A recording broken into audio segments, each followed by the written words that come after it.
Welcome to the Nerd Party. Hello, I'm Charlene Schmidt. I'm Patrick Schmidt. Did you know that everybody is cute? Everybody's cute. Everybody's cute! And so are you. And we are going to Babble for 5. We're going to talk a little bit about some religious ceremonies today. Why don't we start off with the Centauri, since that's one of the first that we saw. What did you think about this whole thing?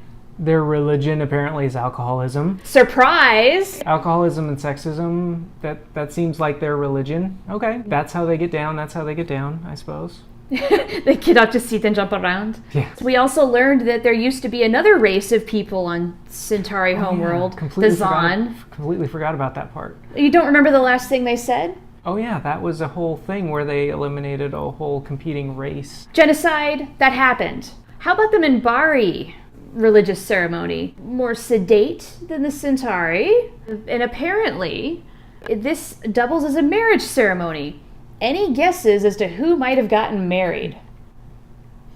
I don't even want to go there. I don't even want to guess. One of the things that I continue to take away from this episode is that the ceremonies match the people that they're tied to.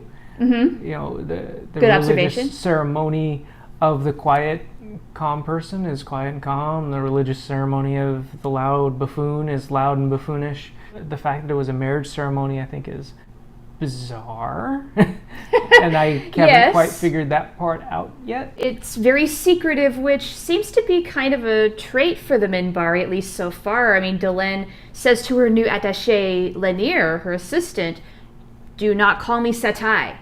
We're keeping that on the down low. Any possible ideas as to why at this point? I mean, I know it's a little early. You don't know much yet about Delenn. Nope.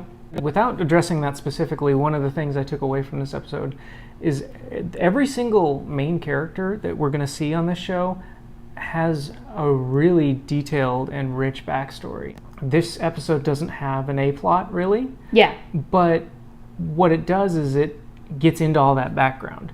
And I complained before about this being a very episodic 90s kind of series. This was the episode for me that broke away from that. And I was excited to see that. Good observation, and without giving away a whole lot, this is a lot more of the stride that you can eventually come to expect from Babylon 5. It's starting to hit it. Okay. So cool. If you're excited by that, I'm excited. Yay! Yeah. Any thoughts about Lanier, played by Bill Mumy, who was known from Lost in Space?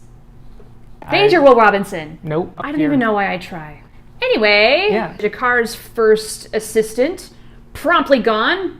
We barely knew ye. Yeah. And in comes somebody named Natoff. Now, what do you think about their relationship so far? They kind of work together in this weird plot where some guy was out to kill Jakar. That's a lot to take on your first day of work. I kind of want to shift gears a little bit and jump to Sinclair and his reunification with some lady named Catherine Sakai, whom they seem to have a little bit of a past with one another. Really? You couldn't tell? No. The pillow talk didn't give that away to me at all. Yeah. What did you think of their chemistry? What do you think of their relationship? This relationship is so doomed. This is not the start of something beautiful. It's the start of something ugly and dangerous and sad. It's going to end tragically.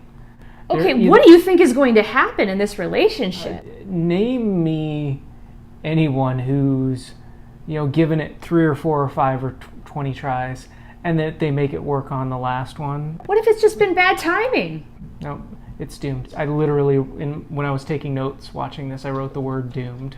Okay, well, Patrick has officially written this relationship off. One last thing, going back to religious ceremonies, we saw at the very end Sinclair's solution for representing Earth religions, which was to show all of them. What did you think about this idea? Cute.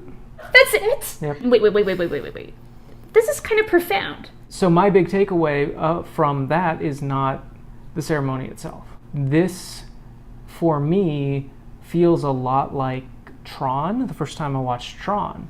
Tron? I watched Tron for the first time about a year ago, and Tron to me was about an hour and a half of what the heck is going on, and then the last 10 minutes of that movie made it just really, really, really good. And that's sort of how I feel about Babylon 5, and that's what continues to excite me about this show is that every episode there's more depth and more thought behind it than most 90s dramas that you're going to watch. That's what I'm intrigued by, and that's why I want to keep going.